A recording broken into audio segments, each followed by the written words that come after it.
क्या चीन अब खुलकर ईरान की अस्करी मदद कर रहा है या चीन अपने हथियार अब एक तरह से ईरान को सप्लाई कर रहा है? क्या ईरान फजाई दिफा पहले से कहीं ज्यादा मजबूत होने वाला है ईरान का? और अगर ऐसा हुआ तो क्या अमेरिका और इजराइल के लिए ईरान पर फजाई हमले पहले जैसे आसान नहीं रहेंगे? दरअसल ये वो सवालात हैं जो इस वक्त आलमी दिफाई हलकों और मशरिक़ वुस्ता की सियासत में सबसे ज्यादा जेर बहस है।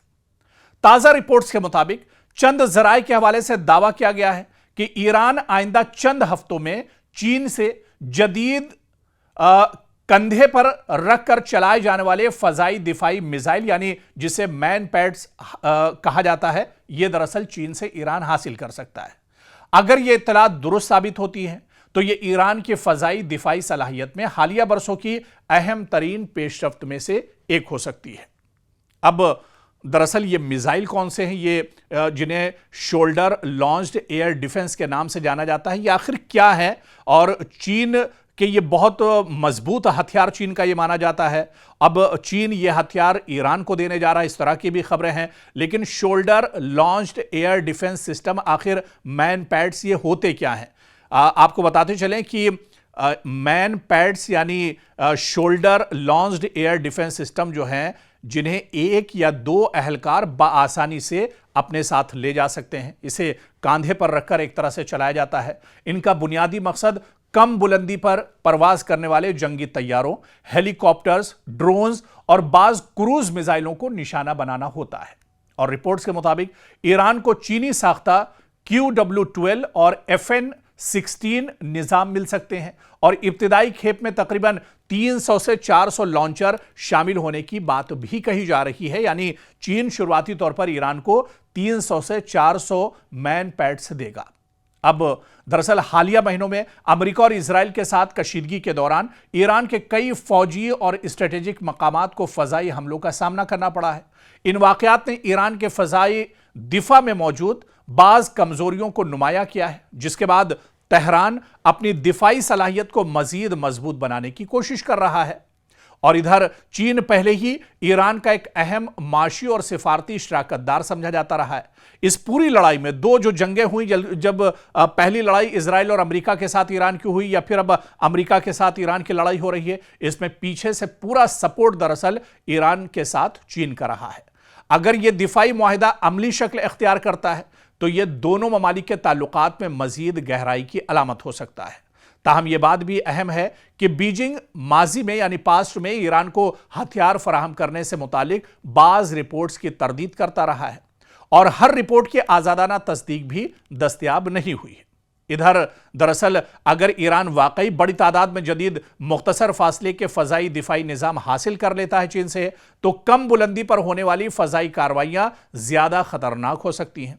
और इसका मतलब दरअसल यह नहीं कि ईरान नाकाबिले तस्खीर हो जाएगा, लेकिन फजाई हमलों की मनसूबाबंदी यकीनन ज्यादा पेचीदा हो सकती है। और जो छोटे छोटे हमले ईरान पर दरअसल होते हैं या नजदीक से जो हमले अमरीकी एयरक्राफ्ट, अमरीकी तैयारों के जरिए, अमरीकी ड्रोन या मिसाइल के जरिए होते हैं, बहुत नीचे से आकर अपने टारगेट को दरअसल वो निशाना बनाते हैं, उस वक्त ये जो शोल्डर लॉन्च पैड है, जो मिसाइल है, इसके जरिए से ईरान अमरीकी जो तैयारे हैं, अमरीकी जो मिसाइल या ड्रोन है, उनको निशाना बना सकते हैं। तो ये एक बहुत बड़ी कामयाबी और एक बहुत बड़ी डील है जिस पर अब लगातार चर्चा हो रही है। और चर्चा इस वजह से भी हो रही क्योंकि चीन अब खुलकर ईरान के साथ एक तरह से मैदान में आ गया है। अब पहले जो बातें कही जाती थी कि ईरान पर्दे के पीछे से अमेरिका की मदद कर रहा है, लेकिन अब कुछ ढका छुपा नहीं है। अब चीन खुलकर एक तरह से ईरान के साथ खड़ा है। चीन की नजर दरअसल पूरे मशरिक़ वुस्ता पर है कि अमेरिका यहां से निकले और चीन दरअसल अपना दबदबा पूरे मशरिक़ वुस्ता में बढ़ाना चाह रहा है। और इसी वजह से वो जान रहा है कि अगर ईरान की खुलकर मदद करेगा तो मशरिक़ वुस्ता में आने वाले दिनों में, मुस्तकबिल में पैर जमाना चीन के लिए दरअसल आसान हो जाएगा। लेकिन इतना जरूर है कि अगर यह डील अमेरिका, ईरान और चीन के दरमियान हो जाती है तो अमेरिका के लिए बहुत बड़ा धचका होगा। डोनाल्ड ट्रंप के लिए यह बहुत बड़ा दर्द सर भी बनने वाला है। लेकिन यह डील कब तक होगी, क्योंकि अब इसकी शुरुआत हो चुकी है, लेकिन यह डील फाइनल कब तक होती है यह देखना बहुत अहम होगा। अगर बुहैरे अहमर में जहाज महफूज न रहे तो सिर्फ मशरिक़ वुस्ता ही नहीं बल्कि पूरी दुनिया की तिजारत हिलकर रह जाएगी। तेल महंगा हो सकता है, सप्लाई चेन मुतासिर हो सकती है और आलमी मईशत को अरबों डॉलर का नुकसान हो सकता है। और यही वजह है कि अब सऊदी अरब एक ऐसे बैनुल-अक़वामी इत्तेहाद की तश्कील की कोशिश कर रहा है, इंटरनेशनल यूनिटी की बात कर रहा है, जो बुहैरे अहमर में जहाज़ों को हूसी मुजाहिदीन के हमलों से महफूज रख सके। आखिर ये इत्तेहाद इतना ज़रूरी क्यों हो गया है और क्या इससे खित्ते में एक नई कशीदगी जन्म ले सकती है? दरअसल इसको एक बड़े कैनवस में समझना होगा, इसको बहुत डिटेल में समझना होगा, क्योंकि बुहैरे अहमर यानी रेड सी दुनिया की अहम तरीन समंदरी गुजरगाहों में शुमार होता है। एशिया, यूरोप और मशरिक़ वुस्ता के दरमियान होने वाली आलमी जो ट्रेड का बड़ा हिस्सा इसी रास्ते से गुजरता है। रोजाना लाखों बैरल तेल और बेशुमार तिजारती सामान इसी समंदरी रास्ते से दुनिया भर तक पहुंचता है। लेकिन गुज़िश्ता कई बरसों से यमन के हूसी लड़ाकों की जानिब से बुहैरे अहमर में तिजारती जहाज़ों पर मिसाइल, ड्रोन और दीगर हमलों ने इस रास्ते को गैर महफूज बना दिया है। हूसियों का कहना है कि वो गजा जंग के तनाजुर में इजराइल या इससे वाबस्ता जहाज़ों को निशाना बनाता है। ताहम इन हमलों की जद में कई दूसरे ममालिक के तिजारती जहाज़ भी आ चुके हैं। अब खबर यह है कि सऊदी अरब बुहैरे अहमर में जहाजरानी के तहफ़्फ़ुज़ के लिए एक बैनुल-अक़वामी इत्तेहाद बनाने की कोशिश कर रहा है।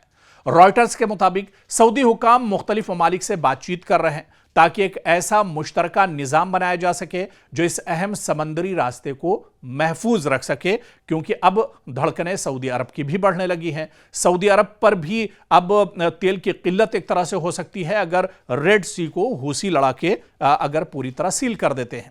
इस इत्तेहाद का मकसद सिर्फ फौजी कार्रवाई नहीं बल्कि मालूमात का तबादला भी होगा, मुश्तरका निगरानी, बहरी गश्त और जरूरत पड़ने पर हमलों का फौरी जवाब देना भी हो सकता है। सऊदी अरब के लिए यह मामला इसलिए भी अहम है क्योंकि बुहैरे अहमर यानी रेड सी के साहिल पर उसके बड़े तिजारती मंसूबे, बंदरगाहें और न्योम जैसे मेगा प्रोजेक्ट्स मौजूद हैं। अगर यह रास्ता गैर महफूज रहता है तो न सिर्फ सऊदी मैशत बल्कि आलमी तिजारत भी इससे एक तरह से मुतासिर हो सकती है। दूसरी जानिब ईरान की हिमायत याफ्ता हूसी तहरीक इस इत्तेहाद को अपने खिलाफ एक नई महाज आराई के तौर पर देख सकती है, जिससे खित्ते में कशीदगी मजीद बढ़ने का खदशा भी मौजूद है। सवाल यह भी है कि क्या इस मुजव्वजा इत्तेहाद में अमरीका, यूरोपीय ममालिक और खलीजी रियासतें जो हैं शामिल होंगी, या सऊदी अरब एक अलग इलाकाई सिक्योरिटी फ्रेमवर्क कायम करेगा? फिलहाल इस पर हतमी फैसला सामने नहीं आया, लेकिन सिफारती राब्ते तेजी से अब इस पर जारी हैं। और आप देखिए कि बुहैरे अहमर अब सिर्फ एक समंदरी रास्ता नहीं बल्कि एक आलमी मईशत, तवानाई की तरसील और मशरिक़ वुस्ता की सियासत का मरकज बन चुका है। अगर सऊदी अरब वाकई एक मौसर बैनुल-अक़वामी इत्तेहाद कायम करने में कामयाब हो जाता है तो जहाजरानी को तहफ़्फ़ुज़ मिल सकता है, लेकिन साथ ही खित्ते में ताकत के तवाज़ुन और ईरान हूसी महाज के साथ कशीदगी में भी इजाफा हो सकता है। अब आने वाले दिनों में यह पेशरफ्त मशरिक़ वुस्ता की सियासत का एक अहम मोड़ साबित होगी और क्या सऊदी अरब का यह इत्तेहाद वाकई में मजबूत होगा, इसका असर दूसरे ममालिक पर पड़ेगा या दूसरे ममालिक सऊदी अरब के साथ जुड़ेंगे? आने वाले दिनों में यह देखना अहम होगा। बहुत दिलचस्प होगा कि क्या सऊदी अरब को इस बड़े इशू पर दूसरे ममालिक का साथ मिलता है या नहीं।